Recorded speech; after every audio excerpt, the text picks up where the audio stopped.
Buongiorno, benvenuti alla TG Sicilia, le principali notizie di questa edizione. Il lavoro che non c'è. In Sicilia calano le assunzioni nel secondo trimestre del 2023 e mancano figure professionali specializzate. Secondo Assoesercenti il 43% delle offerte di occupazione rimane in evasa. Unica eccezione il settore del turismo che registra numeri sempre in crescita. Isola sold out nel ponte del 2 giugno.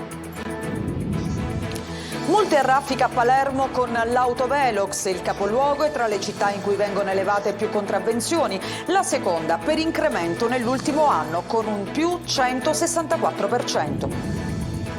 Domani a Palazzo degli Elefanti l'insediamento del nuovo sindaco di Catania Enrico Trantino. Dopo la cerimonia l'omaggio alla patrona Sant'Agata, il prefetto e l'arcivescovo del capoluogo etneo pronti a collaborare per il bene della città. La spiaggia fantasma dell'Arenella a Siracusa, scomparsi 30 metri di costa a causa dell'erosione costiera. L'astronauta Samantha Cristoforetti a Catania per ricevere un premio racconta la sua vita nello spazio.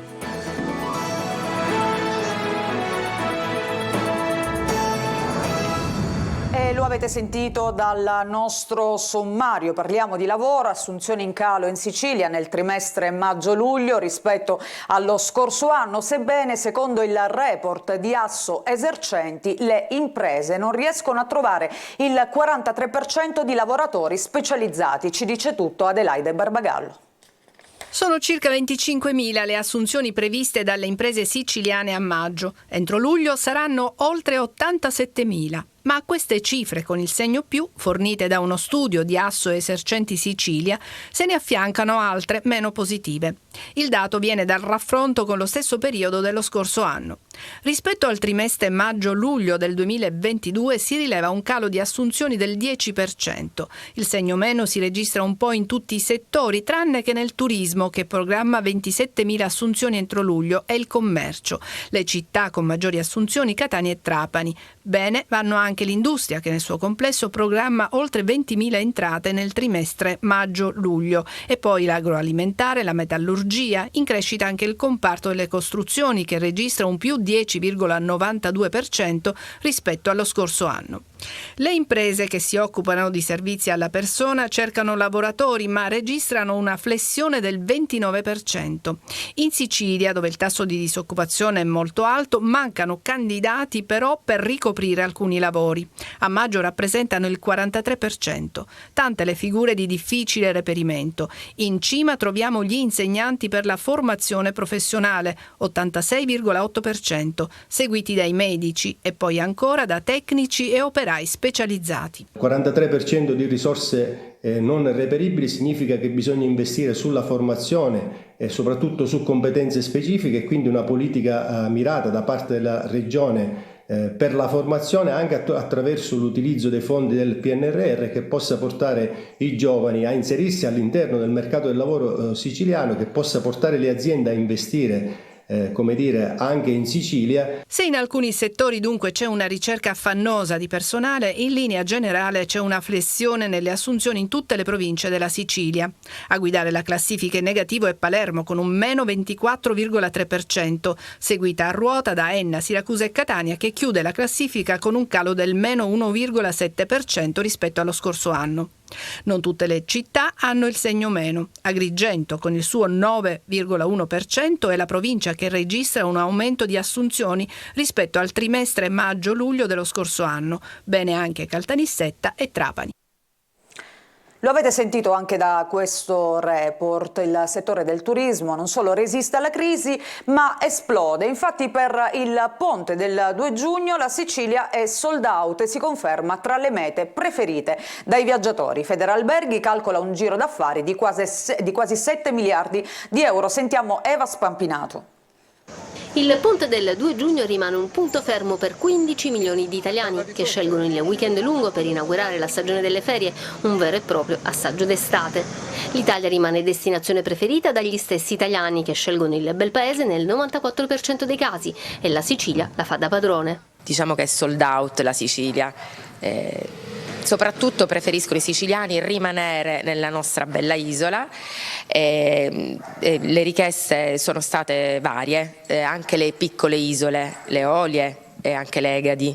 Secondo un'indagine di Federalberghi, che calcola un giro d'affari turistico di circa 6,88 miliardi di euro per il ponte del 2 giugno, il 41% sceglierà il mare, il 26% preferirà le città d'arte, il 12% andrà in una località di montagna. Sì, più mare che città d'arte. È stata tanto richiesta la zona del Palermitano, nello specifico Cefalù, anche noto, tanti bei relè, là ce ne sono diversi relè di charme vicino al mare, ma anche ce ne sono tanti immersi nel verde e quindi i siciliani vogliono godere del relax e del mare. Catania rimane una delle città di punta da visitare, come conferma il grande numero di turisti in giro per via Etnea. Catania, devo dire la verità, è bellissima, è la prima volta che ci siamo stati, meravigliosa. Io sono per il sud Italia, viva il sud! Bellissima, il primo impatto è stato bellissimo, poi il cibo buonissimo. Noi partiamo, siamo una famiglia che parte spessissimo, quindi ne approfittiamo quando possiamo. Secondo il Codacons, a causa del caro vacanze, gli italiani che si metteranno in viaggio per il ponte spenderanno in media il 9,2% in più rispetto al 2022, pur riducendo il numero di notti trascorse fuori casa. Un pessimo segnale in vista delle vacanze estive, che rischiano di essere ricordate come le più costose di sempre, a meno che non si abbia la fortuna di essere ospiti di uno yacht a 5 stelle come questo. Sono ancora da accertare le cause invece di un incendio che si è sprigionato ieri pomeriggio in una casa di riposo, la residenza dei Girasoli in via Galermo a Catania. Uno degli anziani è stato trasportato al Policlinico per un'intossicazione da monossido di carbonio. Sono 2 le squadre dei vigili impegnate per domare il rogo, mettere in sicurezza la struttura e portare all'esterno gli anziani ospiti. Su questa vicenda sta indagando la polizia. E adesso invece ci trasferiamo a Palermo, che è uno dei capoluoghi italiani in cui vengono elevate più contravvenzioni. È la seconda città italiana per incremento di multe nell'ultimo anno, con un più 164%. Il Codacons chiede adesso come viene gestito tutto questo flusso di cassa. Manlio Viola. È Milano la capitale italiana delle multe seguite da Roma, ma è Firenze quella delle contravvenzioni elevate con gli autovelox. Sono i dati raccolti dal Codacons delle contravvenzioni 2022 confrontati con quelli del 2021. Dati che mostrano un consistente incremento delle multe e dei flussi di cassa. Fra i 20 capoluoghi che mostrano incassi importanti provenienti proprio dalle multe c'è anche Palermo, che è la seconda nella speciale classifica dell'incremento di queste sanzioni fra il 2021 e il 2022, con un più 164,6%. La prima città di questa classifica è Potenza, con oltre il 200% in più. Nel capoluogo siciliano l'incremento vale poco meno di 16 milioni di euro di cassa in più. Nel complesso il flusso economico proveniente dalle multe a Palermo si attesta a oltre i 25 milioni e mezzo di euro nel 2022 e di questi oltre 4 milioni di euro provengono dalle multe elevate con l'autovelox. Ma se l'incremento può essere in parte spiegato con la fine delle limitazioni dovute alla pandemia, resta da comprendere che uso facciano i comuni di questi strumenti. Numerosi i dubbi del Codacons che tutela i consumatori. Le multe stradali si confermano un tesoretto per i comuni italiani, garantendo alle casse degli enti locali generosi introiti. La ripresa della circolazione delle auto dopo il periodo della pandemia ha sicuramente inciso sul forte aumento delle sanzioni, ma i dati dimostrano come permangono gravi criticità circa l'uso degli autovelox, spesso piazzati sulle strade in modo del tutto scorretto al solo scopo di far cassa e utilizzare gli automobilisti italiani come veri e propri bancomat. Singolare infine il fatto che non tutti i comuni abbiano fornito i dati richiesti relativi a queste multe elevate e ai flussi di cassa ad esse legate. Parliamo adesso di elezioni, perché domani è il giorno dell'insediamento a Palazzo degli Elefanti del nuovo sindaco di Catania, Enrico Trantino. A seguire ci sarà anche un omaggio del primo cittadino alla patrona Sant'Agata. Sentiamo invece cosa si aspetta la città dal nuovo governo cittadino, soprattutto le istituzioni civili e religiose. Domani sarà il giorno del neosindaco di Catania, Enrico Trantino, che alle 16 si insedierà a Palazzo degli Elefanti a distanza di una settimana dal voto che lo ha visto vincitore indiscusso al primo turno, con oltre il 66% delle preferenze. Trantino, classe 63, avvocato penalista e nato a Catania, oltre alla sua attività professionale, ha sempre coltivato un interesse per la politica, rivestendo durante la sindacatura pugliese il ruolo di assessore. Ma cosa si aspetta la città dal nuovo primo cittadino? Tra le priorità dichiarate c'è la sicurezza. Trantino ha promesso di chiedere al governo l'invio di militari per combattere l'illegalità diffusa in città. Ci siamo già sentiti con il neoeletto sindaco, al quale ho espresso le mie congratulazioni per il successo elettorale e gli auguri di buon lavoro. Sicuramente siamo pronti per una proficua collaborazione nell'interesse della collettività. Anche l'arcivescovo di Catania, Luigi Renna, che ha seguito con interesse la campagna elettorale presentando pure un manifesto rivolto ai candidati alla poltrona di primo cittadino, dice la sua su priorità, temi ed aspettative. Io credo che dobbiamo sperare tanto, dobbiamo sostenere e dobbiamo anche dare il tempo, perché i mali di Catania non si risolvono in un giorno. E non dobbiamo dimenticare che la città non la fa solo il sindaco, ma la fanno tutti i cittadini, la squadra di cui si circonderà e anche tutte le realtà, tra le quali la Chiesa, che è chiamata a vivere una grande corresponsabilità al bene comune. L'arcivescovo commenta anche il dato dell'astensionismo a Catania, dove ha votato soltanto il 52% degli elettori.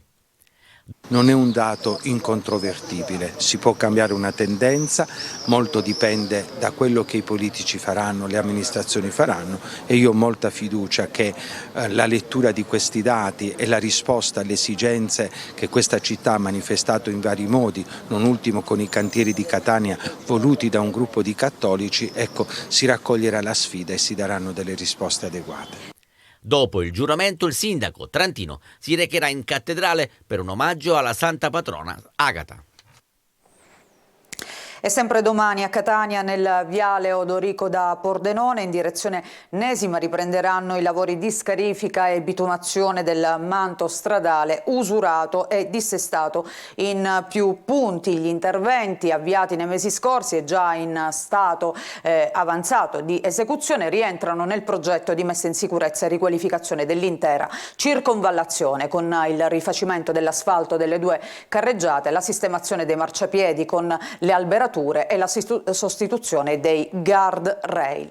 Adesso invece ci spostiamo a Siracusa. Erosione costiera. Secondo Legambiente, negli ultimi 50 anni in Italia sono scomparsi 40 milioni di metri quadrati di spiagge, un fenomeno che preoccupa sempre di più. Oggi siamo stati noi all'Arenella a Siracusa, dove appunto la costa è arretrata di ben 30 metri. Ci dice tutto Francesco Aloi.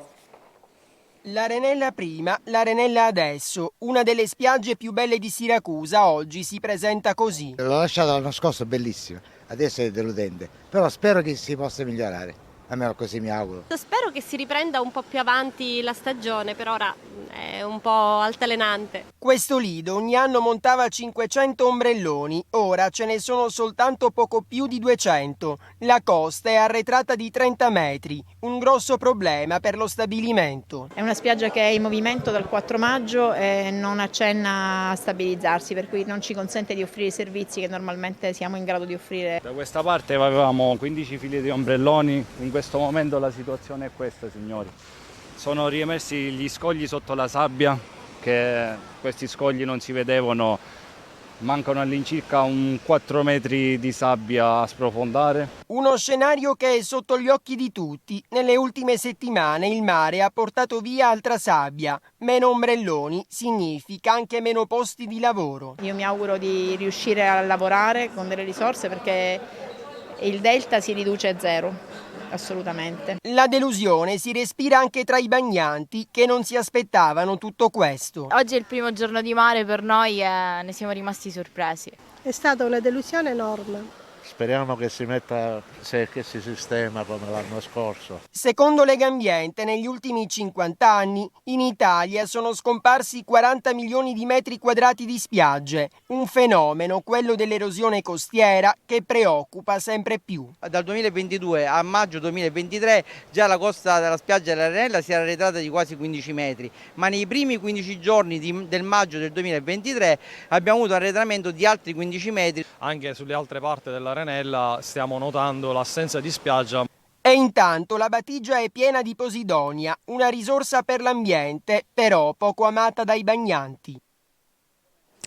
È stata dichiarata la morte cerebrale al Policlinico di Messina di Miriam La Spada, la 23enne vittima di un incidente stradale avvenuto la sera del 24 maggio dopo 10 giorni dal ricovero al Policlinico in gravissime condizioni. I medici hanno avviato anche le pratiche per la dichiarazione di morte cerebrale e per il conseguente espianto degli organi, così come voluto dai genitori della ragazza. La giovane era alla guida di uno scooter che per cause in corso di accertamento si è scontrato con un'autovettura finendo contro poi un muretto. Le condizioni della 23enne erano apparse subito molto gravi ai primi soccorsi. E adesso cambiamo decisamente argomento, perché l'astronauta Samantha Cristoforetti, Astro Samantha, prima donna italiana scelta come comandante della Stazione Spaziale Internazionale, racconta a Catania la sua vita nello spazio. Sentiamo. Dallo spazio al mondo dei fumetti. L'astronauta Samantha Cristoforetti, prima donna italiana negli equipaggi dell'Agenzia Spaziale Europea e prima donna europea scelta come comandante della Stazione Spaziale Internazionale, è atterrata a Catania in occasione dell'Etna Comics e racconta la vita nello spazio e la prima passeggiata in assenza di gravità. La passeggiata spaziale è stata un'esperienza complessa che ho vissuto anche nei giorni successivi, in qualche modo rivissuto, rielaborato anche dal punto di vista emotivo, perché devo dire che lì sul momento, in tempo reale, mentre la stai facendo, almeno per me era la prima, no? Quindi ero soprattutto concentrata proprio sul movimento, sulla manualità, sul movimento delle mani, sull'essere sicura di agganciare tutti i protocolli di sicurezza. Quindi l'ho vissuta soprattutto come un'esperienza di suprema concentrazione. Il concetto del tempo, ecco, nello spazio cos'è il tempo? Io non ho avuto la percezione che ci sia un modo particolare o diverso di percepire il tempo sulla stazione spaziale. Quello che naturalmente è diverso è che non abbiamo i ritmi giorno-notte dettati dal sole come li abbiamo sulla Terra. Devo anche dire che però anche sulla Terra siamo tutti ormai, penso, abituati a gestire le nostre giornate in base all'orologio più che all'alba e al tramonto, e quindi questo facciamo. Sulla stazione spaziale abbiamo delle giornate di 24 ore sul tempo GMT, quindi sul tempo di un'ora o 2 ore indietro rispetto all'Italia, a seconda che sia inverno o d'estate. La questione che uno si può chiedere è cosa succede con i ritmi circadiani, perché comunque sono regolati dall'alternanza giorno-notte sulla Terra, e ci fu anche un esperimento, non questa missione ma la missione precedente, in cui misuravano il ritmo circadiano del corpo con un sensore sulla testa e sul petto che misurava la temperatura core temperature, che segue i ritmi circadiani, ed è stato molto bizzarro perché non lo so, avranno avuto una decina di soggetti, 10-12 soggetti, e io ero una degli ultimi, quindi lo sperimentatore era un professore di Berlino, mi ha fatto vedere i risultati, alla fine mi ha detto: ma non so se lo possiamo usare il tuo dato, perché tu vedevi il grafico e tutti gli altri che si spostavano leggermente, ma si spostavano leggermente in un senso nel loro ritmo circadiano, e io da sola nel senso opposto. A Catania, Astro Samantha ha ricevuto il premio Angelo D'Arrigo nel ricordo del celebre deltaplanista scomparso nel 2006 in un tragico incidente aereo. E noi ci fermiamo adesso per una breve pausa, torniamo tra poco per parlare di sport.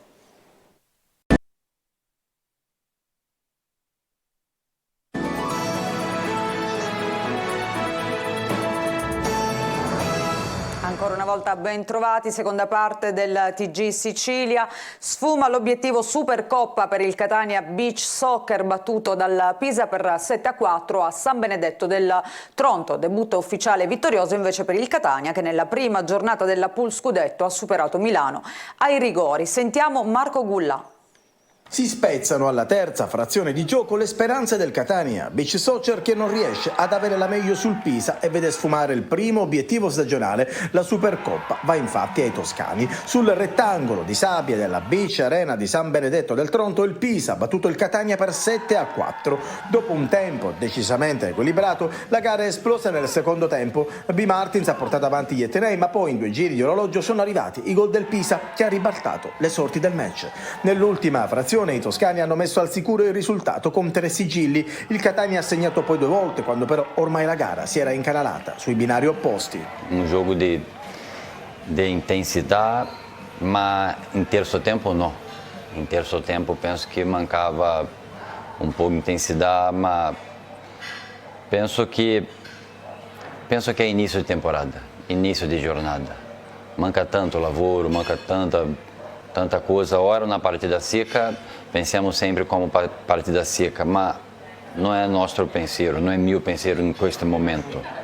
Questo momento è un pensiero di giornata, di campionato. Sempre Beach Soccer, esordio con vittoria per il Catania SSD nella prima giornata della pool scudetto di Serie A in programma sempre a San Benedetto del Tronto. Gara apertissima e incerta fino alla fine. I rossazzurri riescono ad avere la meglio imponendosi nella lotteria dei calci di rigore. E questa era l'ultima notizia, il TG Sicilia si ferma qui, vi ricordo che ritorna più tardi alle 13:30, vi lascio con la nostra rassegna stampa e con Angelo Gagliano e naturalmente vi auguro una buona domenica.